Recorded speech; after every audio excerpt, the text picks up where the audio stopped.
السلام علیکم، آپ دیکھ رہے ہیں YouTube channel world T V. ہمارے یوٹیوب چینل کو سبسکرائب کریں اور بیل آئیکن کو لازمی پریس کریں۔ شکریہ۔ اللہ وحدہ لا شریک کی حمد و ثنا، آقا انعامدار تاجدار مدینہ، نور مجسم، شفیع معظم، بے کسوں کے کس، بے بسوں کے بس، سرکار دو عالم صلی اللہ علیہ وآلہ وسلم کی ذات بابرکات پر ہدیہ درود و سلام پیش کرنے کے بعد قرآن مجید فرقان حمید میں سے ایک آیت مبارکہ تلاوت کی ہے۔ ارشاد باری تعالیٰ ہے، قد جاءکم من اللہ نور، تحقیق تمہارے پاس آیا اللہ کا نور، و کتاب مبین، اور روشن کتاب۔ اس آیات مبارکہ کے اندر دو چیزوں کا ذکر ہے، ایک اللہ کا نور اور ایک کتاب مبین۔ مفسرین کرام، جس میں تفسیر ساوی علی الجلالین، تفسیر روح المعانی، تفسیر مظہری، تفسیر مدارک، تفسیر کبیر اور بھی بہت ساری تفاسیر کے اندر اس نور سے مراد ذات مصطفیٰ ہے۔ ان تمام مفسرین کرام نے اس نور سے مراد ذات مصطفیٰ کو لیا۔ اور سب سے پہلے اس مفسر قرآن سے پوچھتے ہیں جس کو خود سرکار دو عالم صلی اللہ علیہ وآلہ وسلم نے امام المفسرین فرمایا، سیدنا عبداللہ ابن عباس رضی اللہ تعالی عنہ۔ آپ فرماتے ہیں، قد جاءکم من اللہ نور، تحقیق تمہارے پاس آیا اللہ کا نور، یعنی محمدن صلی اللہ علیہ وآلہ وسلم۔ تو عبداللہ ابن عباس رضی اللہ تعالی عنہ اس نور سے مراد محمد مصطفیٰ صلی اللہ علیہ وآلہ وسلم کی ذات مقدس کو لیا ہے، اور کتاب مبین سے مراد روشن کتاب ہے۔ تو آؤ ذرا ان سے بھی پوچھتے ہیں جو پیارے آقا علیہ الصلوۃ والسلام کو نور نہیں مانتے،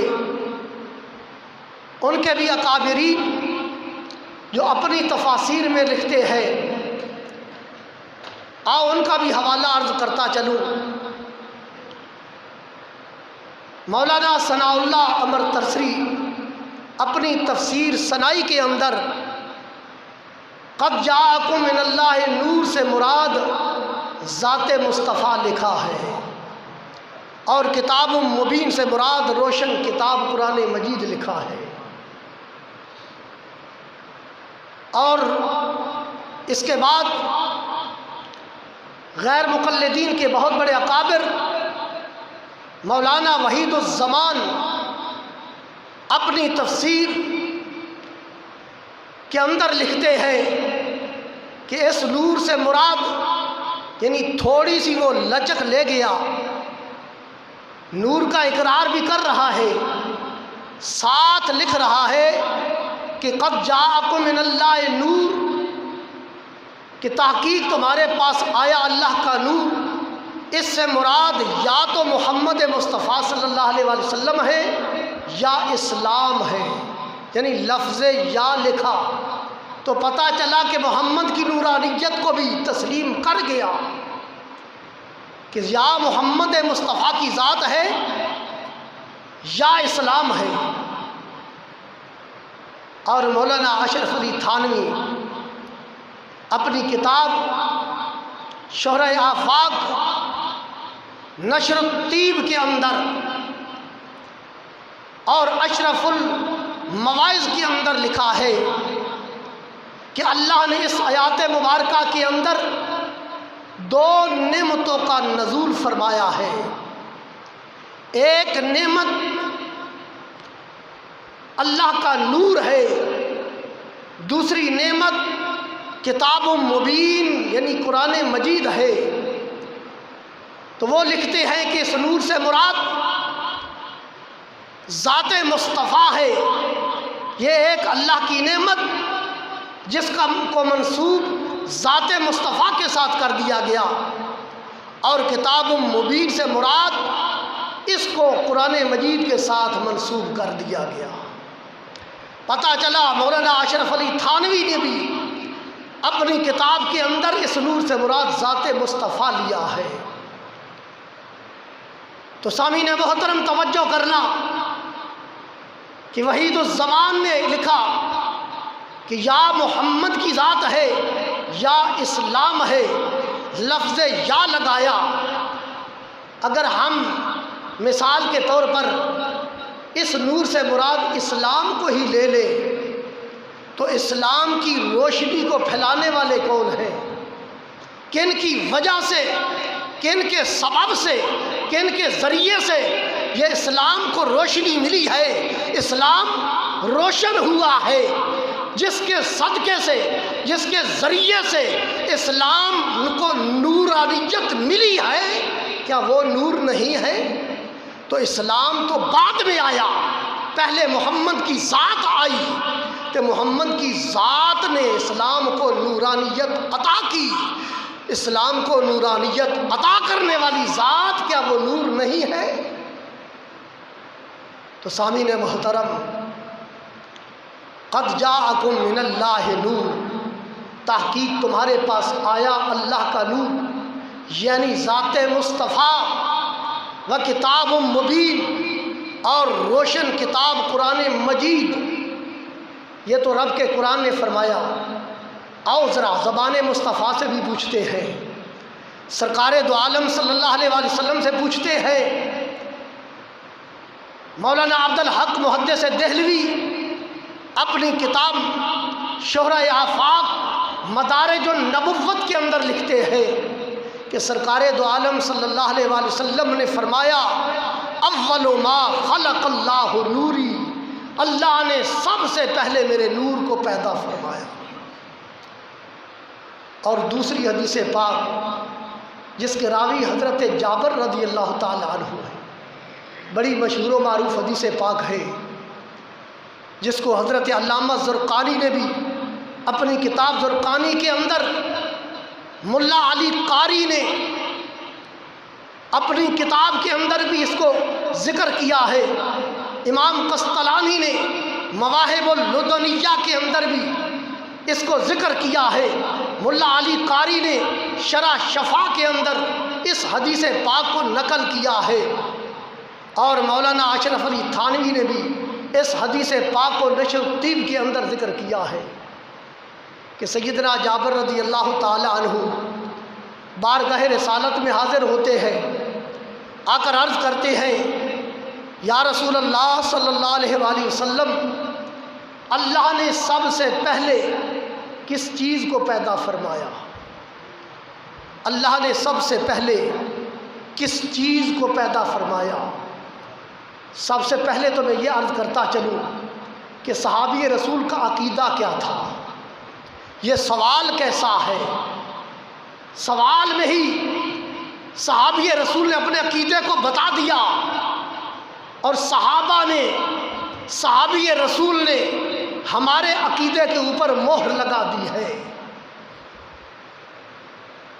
کہ سیدنا جابر رضی اللہ تعالی عنہ نے کیا فرمایا، کیا سوال کرتے ہیں، یا رسول اللہ صلی اللہ علیہ وآلہ وسلم، اللہ نے سب سے پہلے کس چیز کو پیدا فرمایا؟ یہ سوال غیب کی طرف لے جاتا ہے کہ سب سے پہلے اللہ نے کس کو پیدا فرمایا؟ یہ سوال غیب کا ہے۔ گویا اللہ کے محبوب کے صحابی کا عقیدہ یہ تھا کہ اللہ کے محبوب غیب کا علم جانتے ہیں، اسی لیے تو یہ سوال کر رہے ہیں۔ عرض کرتے ہیں یا رسول اللہ، سب سے پہلے اللہ نے کس کو پیدا فرمایا؟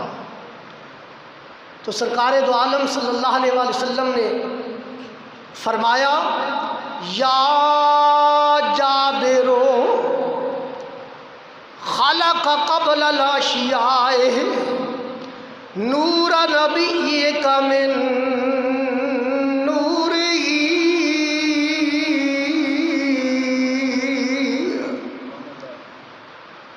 اے جابر رضی اللہ تعالیٰ عنہ، اللہ نے ہر چیز سے پہلے تیرے نبی کے نور کو اپنے نور سے پیدا فرمایا۔ وَلَمْ يَكُنْ فِي ذَلِكَ الْوَقْتِ لَوْحٌ وَلَا قَلَمٌ وَلَا الْجَنَّةُ وَلَا النَّارُ وَلَا الشَّمْسُ وَلَا الْقَمَرُ وَلَا الْمَلَائِكَةُ وَلَا مُقَرَّبًا مُرْسَلًا۔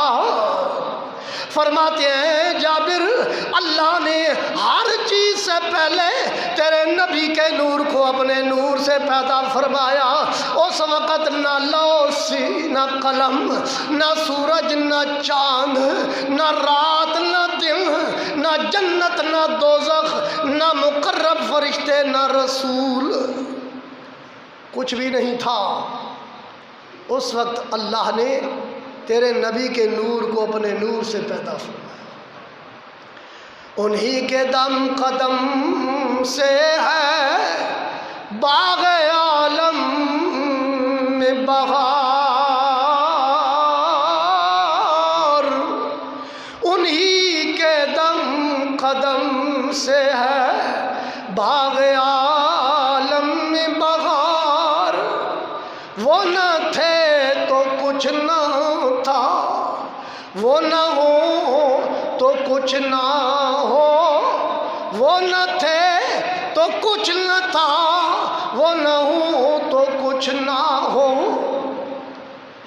سامعین محترم، اللہ رب العزت فرماتا ہے، اور حدیث قدسی سنو، اللہ فرماتا ہے کنت کنزا مخفیا فاحببت ان اعرف فخلقت الخلق۔ اللہ فرماتا ہے میں چھپا ہوا خزانہ تھا، میں چھپا ہوا خزانہ تھا، میں نے چاہا میں پہچانا جاؤں تو میں نے مخلوق کو پیدا کیا، اور مخلوق میں سے سب سے پہلے میں نے نور محمد کو پیدا کیا۔ فرشتہ تھا نہ آدم تھا، نہ ظاہر تھا خدا پہلے، فرشتہ تھا نہ آدم تھا، نہ ظاہر تھا خدا پہلے، ہوا ساری دنیا میں محمد مصطفیٰ پہلے۔ اللہ رب العزت نے ہر چیز سے پہلے نور محمد کو پیدا فرمایا۔ آؤ سیدنا ابو ہریرہ رضی اللہ تعالیٰ عنہ کی روایت سنتے ہیں۔ سیدنا ابو ہریرہ رضی اللہ تعالیٰ عنہ راوی ہیں، صحابہ کرام نے بارگاہ رسالت میں عرض کی یا رسول اللہ صلی اللہ علیہ وسلم، آپ کو اللہ نے نبوت کب عطا فرمائی؟ اللہ کے محبوب صلی اللہ علیہ وسلم نے فرمایا کنت نبیا و آدم بین الروح والجسد، میں اس وقت بھی نبی تھا جب آدم علیہ السلام ابھی تک روح اور جسم کے درمیان تھے، میں اس وقت بھی اللہ کا نبی تھا۔ اور دوسری روایت سرکار دو عالم صلی اللہ علیہ وسلم نے فرمایا اللہ رب العزت نے حضرت آدم علیہ السلام کی پیدائش سے 14,000 سال پہلے اللہ نے میرے نور کو پیدا فرمایا، 14,000 سال پہلے۔ اور دوسری حدیث پاک سنو جس کو امام قسطلانی نے مواہب اللدنیہ کے اندر نقل کیا ہے کہ سرکار دو عالم صلی اللہ علیہ وآلہ وسلم نے تفسیر روح البیان کے اندر بھی یہ نقل کی گئی ہے۔ کہ سرکار دو عالم صلی اللہ علیہ وآلہ وسلم نے جبریل امین سے سوال کیا ہے، جبریل تیری عمر کتنی ہے؟ تیری عمر کتنی ہے؟ تو جبریل امین عرض کرتے ہیں، یا رسول اللہ صلی اللہ علیہ وسلم مجھے اپنی عمر کا اندازہ نہیں، لیکن اتنا کچھ علم ہے کہ چوتھے آسمان پر ایک ستارہ طلوع ہوتا تھا، 70,000 سال کے بعد دوبارہ طلوع ہوتا تھا۔ میں نے اس ستارے کو 72,000 مرتبہ دیکھا۔ جو ستارہ 70,000 سال کے بعد طلوع ہوا کرتا تھا، جب ایک مرتبہ طلوع ہوتا پھر 70,000 غیب رہتا، 70,000 سال غیب رہتا، 70,000 سال کے بعد وہ ستارہ دوبارہ طلوع ہوتا۔ جبریل امین عرض کرتے ہیں، یا رسول اللہ صلی اللہ علیہ وسلم میں نے اس ستارے کو 72,000 مرتبہ دیکھا ہے۔ جب یہ بات جبریل امین نے کہی، سرکار دو عالم صلی اللہ علیہ وآلہ وسلم نے فرمایا، وَعِزَّتُ رَبِّي أَنَا ذَلِكَ الْكَوْكَبُ، مجھے اپنے رب کی عزت کی قسم وہ ستارہ میں محمد کا نور تھا، وہ ستارہ میں محمد کا نور تھا۔ اندازہ لگاؤ کتنا عرصہ، جو ستارہ 70,000 سال کے بعد دوبارہ طلوع ہوتا تھا، جبریل امین نے اس ستارے کو 72,000 مرتبہ دیکھا۔ سرکار دو عالم صلی اللہ علیہ وآلہ وسلم فرماتے ہیں، وہ ستارہ میں محمد کا نور تھا۔ سرکار دو عالم صلی اللہ علیہ وآلہ وسلم کا نور اللہ نے کب سے پیدا فرمایا؟ جب آدم علیہ السلام کو اللہ نے پیدا فرمایا، روح پھونکی تو اللہ رب العزت نے فرمایا ہے، آدم اپنے سر کو اٹھاؤ، اپنے سر کو اٹھاؤ۔ آدم علیہ السلام نے اپنے سر کو آسمان کی طرف اٹھایا، ایک نور نظر آیا۔ عرض کی، یا اللہ یہ نور نظر آ رہا ہے۔ اور دوسری ایک روایت آتی ہے کہ جب آدم علیہ السلام نے اپنے سر انور کو اٹھایا، آسمان کے اوپر لکھا ہوا تھا، لا الہ الا اللہ محمد الرسول اللہ صلی اللہ علیہ وسلم۔ آدم علیہ السلام رب کی بارگاہ میں عرض کرتے ہیں، یا رب، یا اللہ یہ تیرے نام کے ساتھ جو محمد کا نام لکھا ہوا نظر آ رہا ہے، یہ کس کا ہے؟ اللہ رب العزت نے فرمایا، آدم یہ میرے آخر زمان نبی کا نام ہے، جو تیری اولاد سے ہوگا، آخر کے اندر آئے گا، سارے نبیوں میں آخر میں آئے گا۔ یہ میرے محمد کا، یہ میرا محبوب ہے، جو ساری کائنات سے زیادہ محبوب ہے۔ اے آدم علیہ السلام، اگر میں نے اس کو پیدا نہ کرنا ہوتا تو اے آدم تجھے بھی پیدا نہ کرتا، تجھے بھی پیدا نہ کرتا۔ اگر میں نے تم کو بھی پیدا کیا ہے تو اسے محمد کے صدقے پیدا کیا ہے کہ تیری پشت سے اس محمد نے آنا تھا، اس لیے پیدا فرمایا ہے۔ احد سی یا احمد سی یہ کل پسارا کل بنیا، احد سی یا احمد سی یہ کل پسارا کل بنیا، اے کل بسارا کل بنیا۔ آدم علیہ السلام تو کل کے پیدا ہوئے ہیں، اللہ کے محبوب تو ان سے کئی ہزار سال، کروڑوں سال پہلے اس دنیا پر اللہ نے اپنے محبوب کے نور کو پیدا فرمایا۔ پھر یہ نور جب آدم علیہ السلام کو پیدا کیا تو اس نور کو آدم علیہ السلام کی پشت میں رکھا، آدم علیہ السلام کی پشت میں رکھا، اور آدم علیہ السلام نے روح پھونکی، وَنَفَخْتُ فِيهِ مِن رُوحِي، روح پھونکی جب جان پیدا ہوئی۔ اور اس سے پہلے جب آدم علیہ السلام کو پیدا کرنے کا ارادہ فرمایا نا، تو فرشتوں سے اللہ نے پوچھا، سوال کیا۔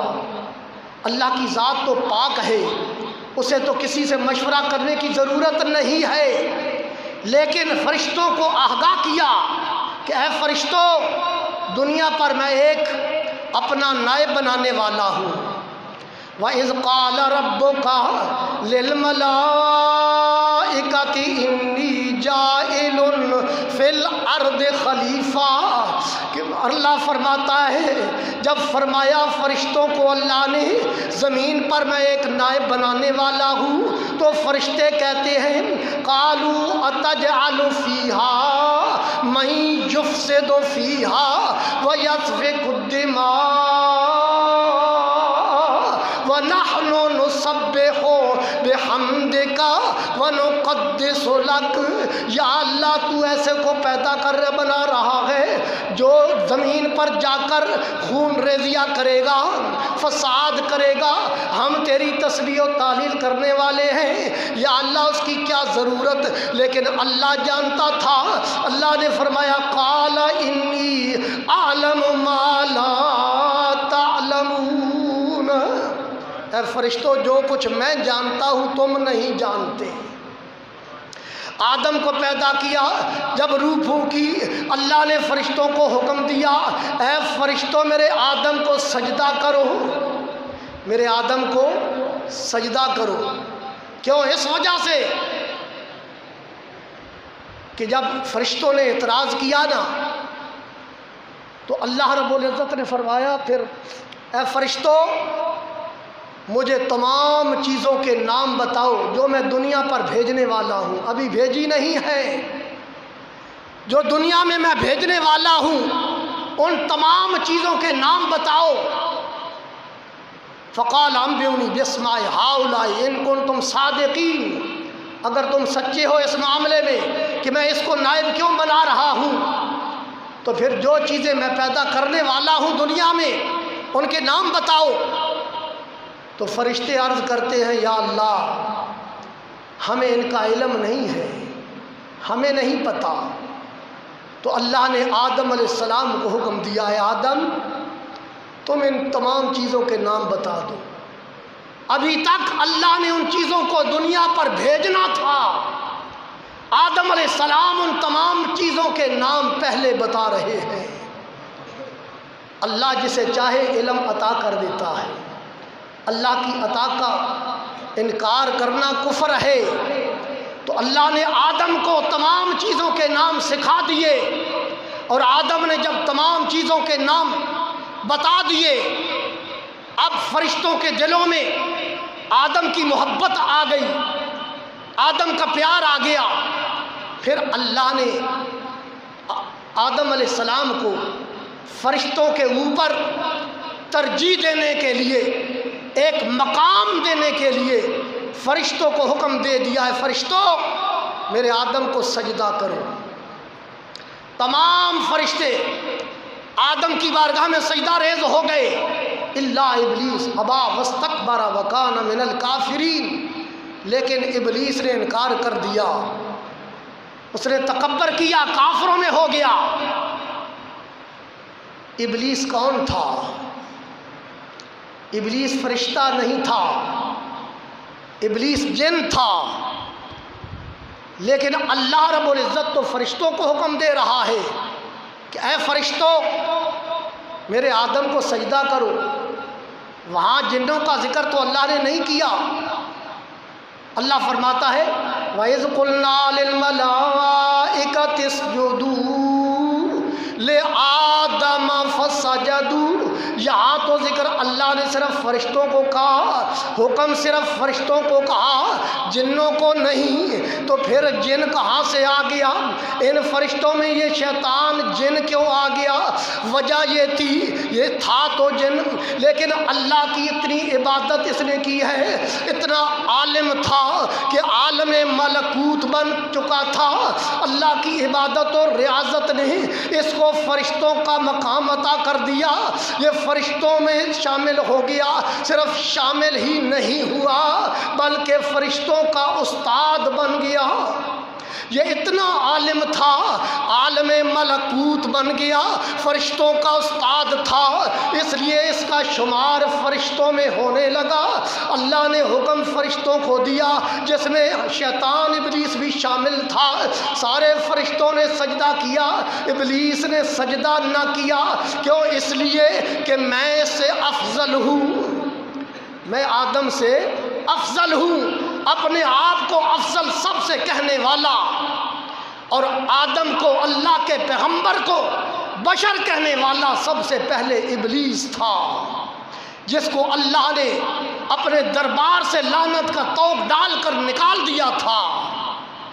پتہ چلا جو اپنے آپ کو دوسروں سے افضل جانے اور نبیوں کو بشر کہنے والا بھی سب سے پہلے شیطان ہی تھا۔ تو اللہ نے اس وجہ سے کہ اس نے آدم سے اپنے آپ کو اعلیٰ سمجھا، تو اللہ نے اسے اپنے دربار سے نکال دیا تھا۔ تو اب بات جو میں کہنے والا ہوں، جو سمجھانے والا ہوں، کہ آدم کو اللہ نے، تمام فرشتوں کو آدم سے سجدہ کیوں کرایا، آدم کی بارگاہ میں فرشتے کو سجدہ کیوں کرایا، اس کی وجہ کیا تھی؟ اس کی ایک وجہ تو یہ تھی کہ فرشتوں نے اللہ کی بارگاہ میں یہ اعتراض کیا تھا کہ یہ فساد کرنے والا، یہ خون ریزیاں کرنے والا ہوگا، ہم تیری تسبیح و تحلیل کرنے والے ہیں۔ تو اللہ نے ان کے اس جواب میں، تاکہ ان کے دل میں آدم کی محبت آ جائے، اور تمام چیزوں کے نام سکھا دیے، تاکہ فرشتوں کے اوپر اس کے علم کا رعب ڈالا جائے، اور اس وجہ سے یہ ان کے دل میں محبت آ جائے، اور فرشتوں نے اس وجہ سے سجدہ کیا۔ دوسری وجہ جو تھی وہ یہ تھی کہ اللہ نے آدم علیہ السلام کی پشت میں اپنے محبوب کا، آخر زمان نبی کا نور رکھا تھا۔ وہ ظاہراً تو سجدہ آدم کو تھا، لیکن حقیقت کے اندر وہ سجدہ نور مصطفیٰ کو تھا، نور مصطفیٰ کو تھا۔ تو سامعین محترم، اللہ رب العزت نے اپنے محبوب کے نور کو ہر چیز سے پہلے پیدا فرمایا۔ قرآن کریم کے اندر اللہ فرماتا ہے هو الاول والآخر والظاہر والباطن وهو بكل شيء علیم۔ وہی اول ہے، وہی آخر ہے، وہی ظاہر ہے، وہی باطن ہے۔ حضرت عبدالحق محدث دہلوی رحمۃ اللہ علیہ فرماتی ہے، یہ آیت کریمہ